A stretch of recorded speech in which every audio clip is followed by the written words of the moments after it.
Quand il y avait l'ISF, est-ce qu'il y avait moins de chômage dans notre pays? Non. C'est tout le contraire. Nous avons fait diminuer le chômage. Mais monsieur Guérini, est-ce que je ne vous ai pas coupé? Mais vous avez raison. Mais quand il y avait l'ISF, est-ce qu'il y avait plus de pouvoir d'achat pour les plus modestes? Je ne crois pas. Quand il y avait l'ISF, est-ce qu'on créait plus d'emplois? Je ne crois pas.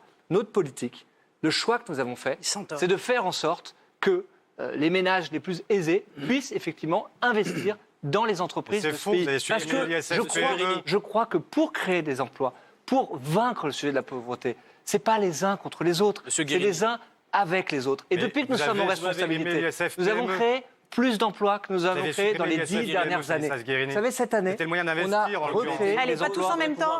Terminez votre phrase, monsieur Guérini. 15 ans, mais j'essaye. Est-ce que vous souhaitez le retour? J'essaie de les terminer. Cela fait 15 ans, effectivement, que nous n'avions pas créé d'emplois industriels dans ce pays. Nous sommes en train de retourner la situation. Et ça va créer des emplois. Ça va permettre. Donc vous ne bougerez pas sur l'ISF. Je peux répondre à l'interpellation de monsieur Guérini. Rapidement.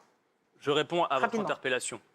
Bon, d'abord, sur le rétablissement de l'ISF, il ne vous aura pas échappé que, selon les enquêtes d'opinion, 77% des Français sont pour son rétablissement. Je suis d'accord avec ces 77%. C'est vous qui êtes la minorité dans cette affaire, précisément. Mais vous avez la cohérence de votre propos. Vous pensez que celles et ceux qui ont le plus, c'est une position que je comprends tout à fait, celles et ceux qui ont le plus réinvestissent dans l'activité productive de notre pays.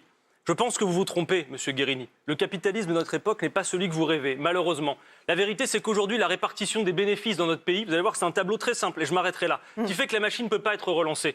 C'est que les bénéfices vont à peu près à 67% pour les actionnaires. On est d'ailleurs les champions du monde en la matière, parce qu'on parle souvent des dépenses publiques où on est champion d'Europe, mais on oublie de dire qu'on est champion du monde, s'il vous plaît, des dividendes versés aux actionnaires. Il y a seulement 25 petits % pour les investissements productifs et 5% pour l'austérité.